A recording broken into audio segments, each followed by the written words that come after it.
அந்த நாள் முதல் அந்த சின்ன பூனை தாத்தாவுடன் மகிழ்ச்சியாக வாழ்ந்தது. தாத்தா அதற்கு மின்னி என்று பெயர் வைத்தார். ஒரு நாள் காலை மின்னி வீட்டின் அருகே விளையாடிக் கொண்டிருந்தது. அப்பொழுது ஒரு சின்ன குருவி மரத்திலிருந்து கீழே விழுந்து காயமடைந்தது.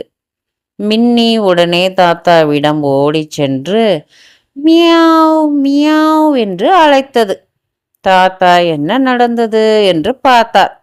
பாவம், குருவிக்கு காயமாகிவிட்டதே என்று கவலைப்பட்டார். அவர் உடனே தனது மந்திர குடையை திறந்தார். அந்த குடையிலிருந்து மெதுவாக ஒளி வந்தது. அந்த ஒளி குருவியின் இறக்கைகளை தொட்டதும் குருவியின் காயம் மெதுவாக சரியாகிவிட்டது. குருவி சந்தோஷமாக பறந்து சென்றது. கீச் கீச், நன்றி தாத்தா என்று குரல் கொடுத்தது. மின்னி அதை பார்த்து மகிழ்ச்சியாக இருந்தது. அப்பொழுது தாத்தா மின்னியிடம் சொன்னார், மின்னி, நாம் மற்றவர்களுக்கு உதவினால் இந்த உலகம் இன்னும் அழகாக இருக்கும். அந்த நாளிலிருந்து தாத்தா மின்னி இருவரும் கிராமத்தில் யாருக்காவது உதவி தேவைப்பட்டால் மந்திர குடையுடன் உதவி செய்ய தொடங்கினர்.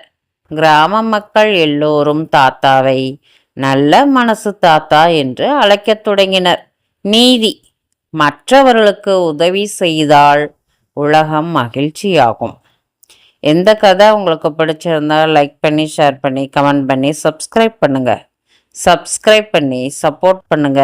தேங்க்ஸ் ஃபார் வாட்சிங்.